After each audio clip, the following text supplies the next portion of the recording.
no. What is fair dinkum? I don't know the answer to that question. Australian slang can be a whole different language. It's like a secret code that only Aussies understand, and it's deeply rooted in our country's culture and lifestyle.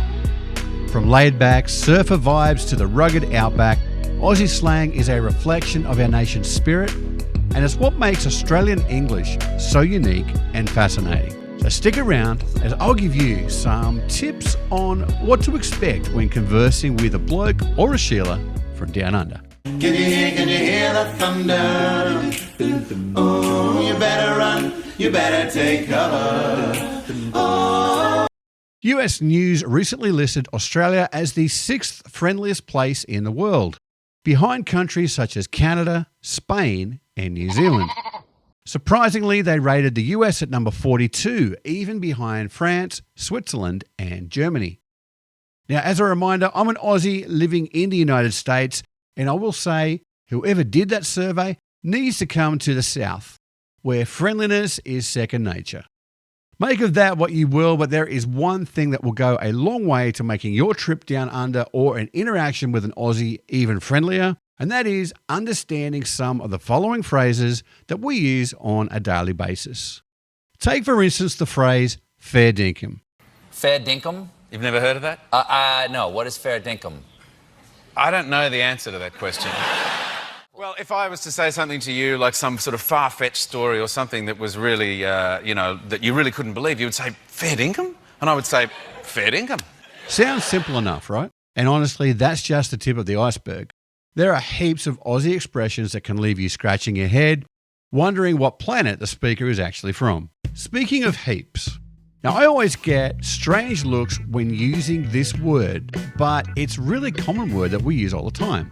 Thanks heaps for your help, or we had heaps of leftovers. It simply means to have a lot. Now, contrary to what you may be thinking, the classic yeah, nah means no, and it's not to be confused with the nah, yeah, which means yes. She'll be right. Now, this is one of my common phrases. I say it without even thinking half the time. Stand still for a short time in Australia and you will probably hear this phrase thrown around somewhere as well. Did you want me to stay at work until close? Yeah, nah, she'll be right, mate. You can go home now. It means it will be fine. It's a favourite expression by many Aussies. The car park. Now, I've had to train myself not to say this in the US as it's known here as a parking lot. The amount of blank stares I received when first telling someone I was just walking from the car park or that I'd pick them up in the car park were crazy. I never knew it was a misunderstood term. So when you hear an Aussie mention the car park, we mean the parking lot. A fortnight. Now, who knew that this was not a term in America either? I found out shortly after meeting my team here, and I told them to diarise a fortnightly meeting, and I was met by blank stares. A fortnight is bi-weekly in America, or in other words, every 2 weeks. Now, I'd never heard of it being called bi-weekly before, so we all learned something new that day. Maccas. Maccas is the slang name for McDonald's in Australia and New Zealand as well. Maccas? The reason behind why the country decided to shorten the name is pretty much because Australians will shorten anything. McDonald's even use the term in their advertising in Australia. We have a long list of shortened words. Try these ones on for size. Chocky, mozzie, lippy, pokies, and lastly, a Yui.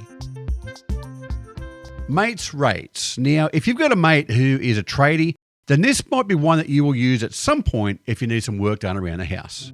Mates rates refers to getting a discount for services. Got a blocked dunny? Call your mate who's a plumber and ask him for mates rates. It might cost you a 6-pack or a carton or 3 cartons, but you'll come out in front in the end, I'm sure. Following on from this, a cashie is when you're getting a job done or buying something off the books, meaning paying cash for it to get it cheaper. How did you find it? It doesn't mean what it says. It means how was it? So, how did you find that restaurant the other night means was the food any good, not did you use a GPS or a map to get yourself there. How did you find the barber down the street means was he any good at cutting your hair? A Galah. Well, firstly, a Galah is also known as a rose-breasted cockatoo. You see them in most parts of Australia, but as for the term, it's often used as a term for someone who's been silly or mucking around. It's not a derogatory term. I'd even call my kids Galahs if they were being funny or being cheeky.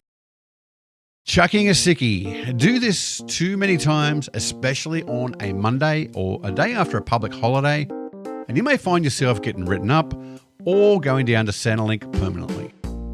Chucking a sickie means to take a sick day off work, though you're not actually feeling unwell.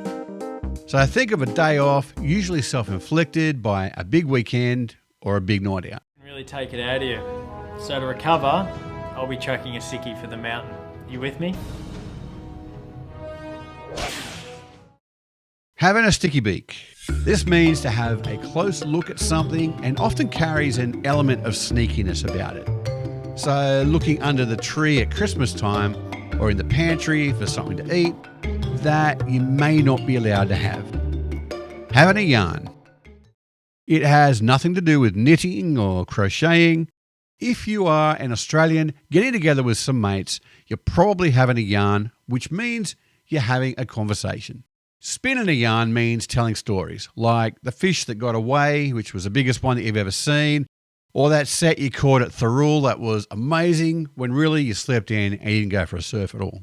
No dramas or no worries, no stress, all good. These are just everyday things that you will hear an Aussie say, and to be honest, for Australians, it sums up our generally carefree attitude to life, not getting too stressed about things and just going with the flow. Running writing. Do they even teach this in schools anymore? In the US, they call it cursive, but growing up for me in Australia, it was always called running writing. And from what I can gather, we are the only country in the world that calls it this. Let me know in the comments if your country also calls cursive running writing. A goon bag. Uni students across the country love this one. This term relates to boxed wine or a wine cask, and it's the silver bag that's inside of it. It goes a step further. Ever heard of that TV show, The Wheel of Fortune? From the 7 Network Studios, it's Australia's favourite game, Wheel of Fortune. Now for Friday, welcome the star, Rob Elliott. We have the Goon of Fortune. The aim is to be the last person standing who hasn't piked out, in other words, given up, from drinking the goon, or until the goon bag is finished. A goon sack is pegged on a clothesline, which we typically call a hills hoist. Players sit underneath it at the edges and agree on how much wine each win involves. One player then spins the hoist, and when the spin stops, the winner nearest to the bag must drink that amount. Bushfires. A bushfire is a distinctively Australian word, and what we call a bushfire is called a wildfire everywhere else in the world. So telling someone in the US about a bushfire can bring some strange looks, as a bush is typically what we think of as a map of Tassie. So talking about a bushfire might see someone offering some cream or ending the date early. Have a good one, mate. Now, I use this all the time as well. Typically, I might say, yeah, no worries, have a good one, mate. A good what, you might ask. It doesn't actually matter. It's just a way of saying goodbye. Throw a shrimp on the barbie. And there's plenty of shrimps on the barbie. Yeah, nah, this is actually not Australian at all. Don't say it. There is so much cringe value with this old Paul Hogan classic. And by the way, we call them prawns. These expressions are more than just weird phrases. They're a window into the Australian culture and identity. They reflect the country's history, its sense of humour, and its values. And what I love about Aussie slang is that it's always evolving, it's always adapting to the times. Shoey is a great example of this, although one I'll probably give a miss personally. If you've got a favourite Aussie expression that I missed, be sure to share that in the comments below, and I will add that onto the next video that I make around the similar topic.